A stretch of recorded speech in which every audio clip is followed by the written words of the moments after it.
Hello दोस्तों, कल के वीडियो में आपने देखा कि हमने हिंदी का अनेक शब्दों के लिए एक शब्द का जो टॉपिक था वो स्टार्ट किया था और जिसके कि हमने 50 जो थे वो महत्वपूर्ण एक शब्द कर लिए थे।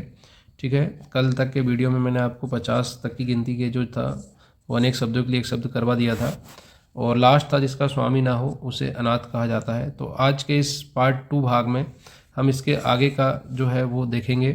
तो जो सबसे पहला आज हम देख रहे हैं वो है 51 नंबर का, दूसरों के गुणों में दोष ढूंढने की वृत्ति का न होना ये कहलाता है अनसूया। ठीक है, दूसरों के गुणों में दोष ढूंढने की वृत्ति का न होना ये अनसूया कहलाता है।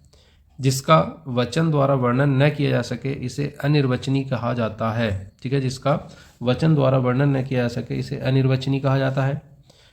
53 है, जिसका निवारण न किया जा सके वो अनिवार्य हो जाता है। ठीक है, जिसका कोई निवारण न किया जा सके वो अनिवार्य हो जाता है।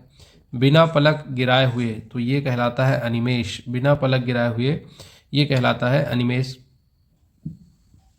जिसका उच्चारण न किया जा सके ये होता है अनुच्चरित। ठीक है, जिसका उच्चारण न किया जा सके वो कहलाता है अनुच्चरित। किसी कार्य के लिए दी जाने वाली सहायता ये अनुदान कहलाती है। 57 है, जिसकी उपमा न दी जा सके ये अनुपम होता है। जिसका अनुभव किया गया हो ये अनुभूत कहलाता है। किसी मत या प्रस्ताव का समर्थन करने की क्रिया ये अनुमोदन कहलाती है। ठीक है, 59 नंबर का है। 60 है, किसी व्यक्ति या सिद्धांत का समर्थन करने वाला तो ये अनुयायी होता है। 61 है, एक भाषा की लिखी हुई बात को दूसरी भाषा में लिखना ये कहलाता है अनुवाद। ठीक है, ये क्या कहलाता है? अनुवाद कहलाता है। 62 है, परंपरा से चली आई हुई कोई बात या अनुश्रुति ये कोई बात या श्रुति तो ये कहलाती है अनुश्रुति।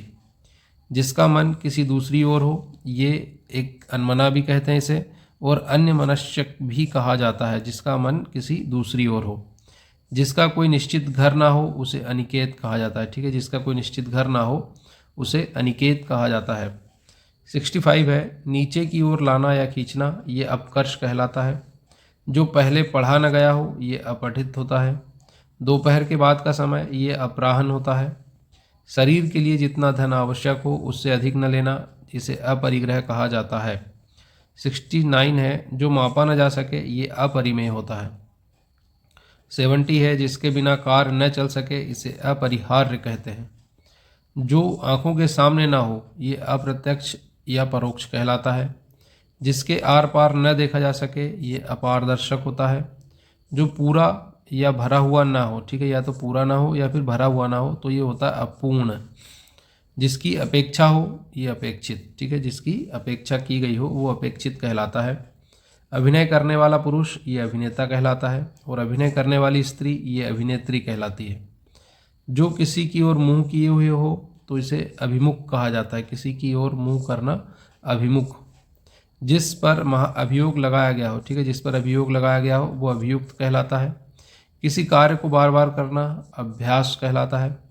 भली प्रकार से सीखा हुआ अभ्यस्त कहलाता है। ठीक है, किसी वस्तु का भीतरी भाग ये अभ्यंतर कहलाता है।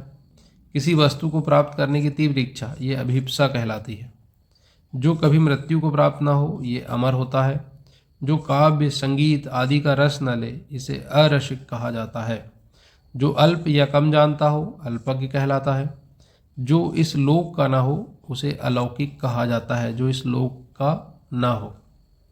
जो कम बोलता हो उसे अल्पभाषी कहा जाता है या मितभाषी भी कहते हैं। अल्पभाषी या मितभाषी।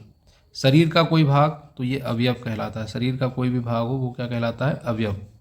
जिस पर विचार न किया गया हो ये अविचारित कहलाता है। सरकार द्वारा दूसरे देश की तुलना में अपने देश की मुद्रा का मूल्य कम कर देना इसे अवमूल्यन कहा जाता है। बिना वेतन के कार्य करने वाला अवैतनिक कहलाता है। जो साधा न जा सके इसे असाध्य कहते हैं। जो शोक करने योग्य नहीं है उसे अशोक कहा जाता है। जिसका विभाजन न किया जा सके वो अविभाजित कहलाता है। अविभाजित। अच्छा बुरा समझने की शक्ति का अभाव ये अविवेक कहलाता है। ठीक है, अपना अच्छा बुरा समझने की शक्ति का अगर जिसमें अभाव है तो उसे अविवेक ही कहा जाता है। जो विधान या नियम के विरुद्ध हो असंवैधानिक। जिसमें शक्ति नहीं है उसे अशक्त कहते हैं। न हो सकने वाला असंभव कहलाता है। फेंक कर चलाया जाने वाला हथियार ये अस्त्र कहलाता है। जो फेंक कर चलाया जाता है वो अस्त्र होता है। किसी प्राणी को न मारना यह हिंसा कहलाता है। अंडे से जन्म लेने वाला अंडज कहलाता है। और महल का भीतरी भाग अंतःपुर कहलाता है। तो ये हो गए टोटल 102 हमारे वन वर्ड्स। ठीक है, इन्हें क्या कहते हैं इंग्लिश में? वन वर्ड्स, और हिंदी में कहते हैं अनेक शब्दों के लिए एक शब्द। तो आगे भी आपको मैंने वादा किया है कि 500 से ज़्यादा वन वर्ड्स यहाँ करवाने वाला हूँ, और इतने अगर आपने कर लिए तो एग्ज़ाम में कोई भी आपका जो है ये गलत नहीं जाएगा। ठीक है, एग्ज़ाम्स में कोई भी प्रश्न गलत नहीं जाएगा अगर आप जो 500 वन वर्ड्स कर लेते हैं, याद कर लेते हैं, बार बार उनका रिवीजन कर लेते हैं। तो अगर आपको हमारा चैनल पसंद आया है तो इसे सब्सक्राइब जरूर करें। ठीक है, और वीडियोज़ को अच्छे लगे हों तो लाइक भी अवश्य करें। धन्यवाद।